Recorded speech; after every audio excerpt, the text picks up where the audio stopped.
जय Shri Krishna, Radhe Govind. Welcome back to Kanhamrit. तो आज बात करेंगे इंदिरा एकादशी व्रत के पारण के बारे में। कैसे करना है पारण, कब करना है, किस चीज से करना है, क्या विधि रहेगी, सारी चीजें विस्तार से। तो अगर आप अपने चैनल कान्हामृत पर नए हैं तो जल्दी से इस चैनल को सब्सक्राइब कर दीजिए और बेल आइकन पर प्रेस कर दीजिए, क्योंकि ऐसे कई सारी वीडियोस की नोटिफिकेशन आपको मिलना जरूरी है ताकि आप किसी भी वीडियो को मिस ना कर सको। तो चलिए वीडियो को शुरू करते हैं। तो सबसे पहले तो हम ये जानते हैं कि एकादशी पारण क्या होता है। तो देखिए, पारण का अर्थ सिंपल वर्ड्स में होता है आपके व्रत को खोलना। क्योंकि पूरे दिन एकादशी पर आपने व्रत किया है, किसी ने निर्जल, किसी ने दूध पे, किसी ने फल पे, किसी ने एकादशी प्रसाद पे, तो अब उसको आपको खोलना है।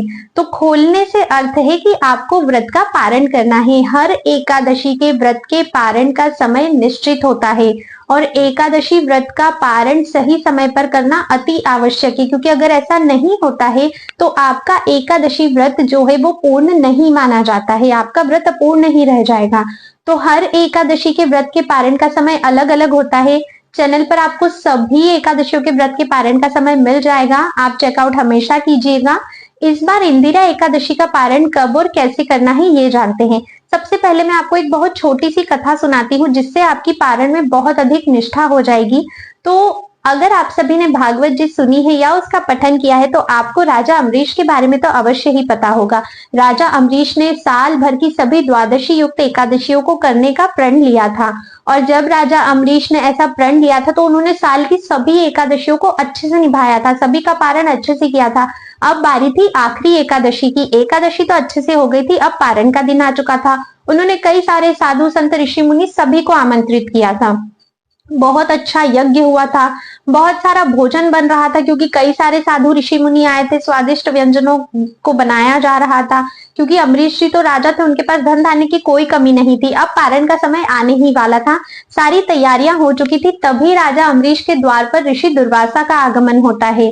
ऋषि दुर्वासा को तो हम सभी जानते हैं, वे कितने क्रोधी स्वभाव के हैं। जिस किसी के भी यहाँ ऋषि दुर्वासा चले जाया करते थे, वो अपने आप में डरने लग जाता था कि क्या मैं इनकी सेवा ठीक से कर पाऊंगा, कहीं ऐसा ना हो कि ये किसी चीज से रुष्ट होकर मुझे श्राप दे दें, क्योंकि ऋषि दुर्वासा पल पल पर श्राप देते हैं। तो ऋषि दुर्वासा का आगमन होता है, अम्बरीश जी उनकी बहुत अच्छे से आवभगत करते हैं, और क्योंकि वहां पर अनुष्ठान चल रहा था, उनके एकादशी व्रत का पारण था, तो उन्होंने ऋषि दुर्वासा से भी आग्रह किया कि वे भी उनके यहाँ पर भोजन ग्रहण करें। ऋषि दुर्वासा भी तैयार हो जाते हैं, पर उन्हें क्योंकि अपने स्नान आदि कार्यों के लिए जाना था, उन्होंने राजा अम्बरीश से कहा कि हम अपना स्नान करके आते हैं, तब तक आप प्रतीक्षा कीजिए, उसके बाद ही हम आपके यहाँ भोजन करेंगे।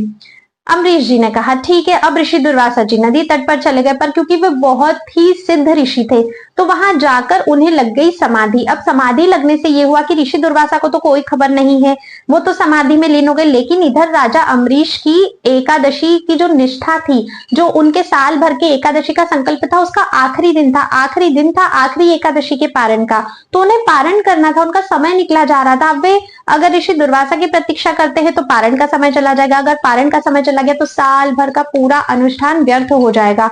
ऐसे में राजा अम्बरीश अत्यंत ही परेशान हो जाते हैं, और फिर वे वहां जितने भी ऋषि मुनि साधु संत होते हैं उनके पास जाते हैं, उनसे पूछते हैं कि ऐसे में शास्त्र क्या आज्ञा करता है, क्योंकि मैंने ऋषि दुर्वासा को आमंत्रित किया है, उनके आए बिना तो मैं भोजन भी नहीं कर सकता हूँ, तो अब ऐसे में मैं क्या करूं, पारण करना भी आवश्यक है।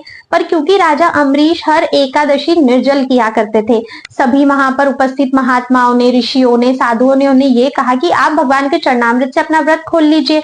ऐसे में आपने क्योंकि बिना जल के एकादशी करी थी, निर्जल की थी, तो आपका पारण हो जाएगा और ऋषि दुर्वासा का मान भी रह जाएगा। राजा अम्बरीश ने ऐसा ही किया, उन्होंने सिर्फ एक बूंद ली थी चरणामृत की, ऐसा भी नहीं कि पूरा ग्लास भरकर या लोटा भरकर वो पी रहे, सिर्फ एक बूंद उन्होंने ली। अब जैसे ही उन्होंने एक बूंद लेकर चरणामृत से अपना पारण किया, वैसे ही ऋषि दुर्वासा को समाधि में ज्ञात हो गया। ऋषि दुर्वासा वहीं से क्रोधित हो गए कि मुझे बुलाया भोजन के लिए और मेरे आने से पहले ही पारण भी कर दिया। अत्यंत क्रोध में भरकर वे भागे भागे राजा अम्बरीश के महल में आते हैं। अब राजा अम्बरीश के पास आकर उन्हें कहते हैं कि अरे तुम्हें इतना भी सब्र नहीं है, मेरे आने से पहले ही तुमने भोजन कर लिया, तो मुझे बुलाया ही क्यों था, मुझे आमंत्रित ही क्यों किया।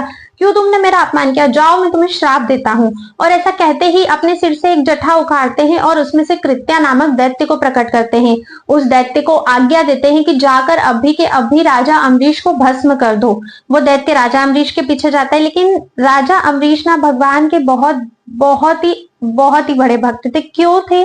क्योंकि वो भगवान को समर्पित थे। उन्होंने अपना सर्वस्व भगवान को दे दिया था। हर कार्य भगवान के लिए, हर कार्य उनकी प्रसन्नता के लिए, उन्हीं के लिए वो जीते थे। तो क्या ऐसे में भगवान अपने भक्त का अहित होने देते? भगवान श्री कृष्ण तो नहीं आए, उनसे पहले उनके सुदर्शन चक्र वहां पर आ गए। सुदर्शन चक्र ने आते ही सबसे पहले उस कृत्या दैत्य का विनाश किया। उसके बाद वो सुदर्शन ऋषि दुर्वासा के पीछे पड़ गया। अब ऋषि दुर्वासा आगे आगे, सुदर्शन चक्र पीछे पीछे। सभी दूर ऋषि दुर्वासा जा रहे हैं, उन्हें कहीं भी शरण नहीं मिल रही है। और मिलती भी कैसे? भगवान श्री कृष्ण के सुदर्शन से क्या कोई किसी को बचा सकता है? वे ब्रह्मा जी के पास जाते हैं, ब्रह्मा जी साफ इनकार कर देते हैं। महादेव के पास जाते हैं। अब हमारे महादेव तो थोड़े भोले हैं ही। महादेव उन्हें कहते हैं कि मैं तो कुछ नहीं कर सकता, पर तुम जाओ श्री हरि नारायण के पास, ये उन्हीं का सुदर्शन है, उन्हीं की बात मानेगा। ऋषि दुर्वासा नारायण भगवान के पास जाते हैं। जैसे ही श्री हरि के पास पहुंचते हैं, भगवान कहते हैं तुमने मेरे भक्त का अहित करना चाहा है, तुमने मेरे शुद्ध भक्त का। मैं अपने उन भक्तों के अधीन हो जाता हूँ जो मेरी भक्ति करते हैं, शुद्ध भक्ति करते हैं, जिनको मेरे सिवा कुछ भी नजर नहीं आता, जो अपना सर्वस्व मुझे देते हैं। और ऐसे भक्त का अहित करने की तुमने सोची? मैं कुछ नहीं कर सकता हूँ, चाहिए तो जाओ तुम अम्बरीश के पास, हो सकता है वो तुम्हें सुदर्शन से बचा ले। अब ऋषि दुर्वासा के पास कोई भी ऑप्शन नहीं बचा था। वे राजा अम्बरीश के पास लौटते हैं। वहां जाकर उनके चरणों में गिरकर कहते हैं कि मुझे क्षमा करो, मुझे नहीं पता था आप भगवान के इतने बड़े भक्त हो, मैंने आपके प्रति अपराध किया है, मुझे सुदर्शन से बचाओ। तभी राजा अम्बरीश उन्हें उठाते हैं और कहते हैं कि आप ये कार्य ना कीजिए, आप तो ऋषि हैं, हम मतलब मैं गृहस्थ हूँ और आप मेरे चरणों में, आप मुझे पाप में मत डालिए। फिर वे सुदर्शन से आग्रह करते हैं कि वे ऋषि दुर्वासा को जीवन दान दे दे। तभी सुदर्शन चक्र वहां से चले जाते हैं और राजा अम्बरीश की इस भक्ति से, इस एकादशी निष्ठा से प्रसन्न होकर ऋषि दुर्वासा भी उन्हें आशीर्वाद देते हैं। तो इतना अधिक महत्वपूर्ण है एकादशी व्रत का पारण सही समय पर करना। तो आप लोग भी इस चीज का अवश्य ध्यान रखिए। भले ही दूसरा कार्य छूट जाए, पर पारण सही समय पर होना चाहिए। और देखिए, ऐसा कभी नहीं होता है कि पारण का 1 या 2 मिनट है जो आपका मिस हो गया, आप भूल गए हो। हमेशा 1-2 घंटे का समय आपको मिलता ही मिलता है। जानते हैं इस बार इंदिरा एकादशी व्रत का पारण कब है? इंदिरा एकादशी व्रत का पारण हमें 29 सितंबर रविवार के दिन करना है। पारण का समय रहेगा 6:15 बजे से लेकर 9:30 बजे तक मॉर्निंग में।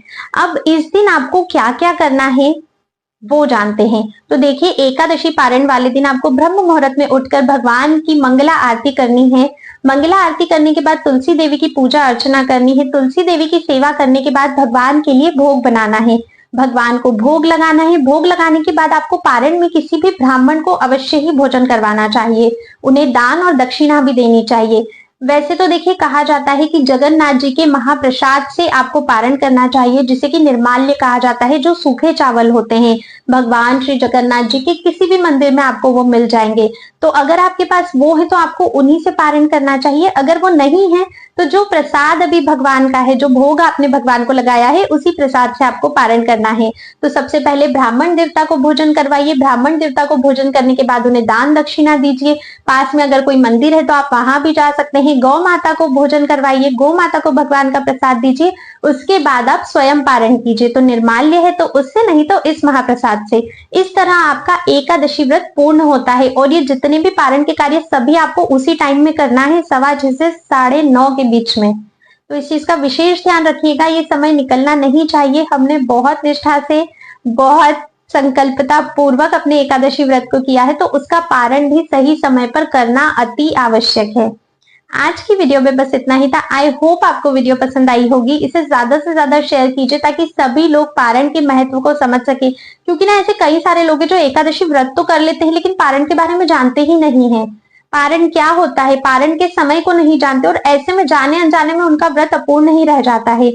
तो वीडियो को शेयर कीजिए ताकि सभी लोगों तक ये इन्फॉर्मेशन पहुंच सके। आज की वीडियो में बस इतना ही था। मैं आप सभी से मिलती हूँ नेक्स्ट वीडियो में। तब तक के लिए राधे राधे।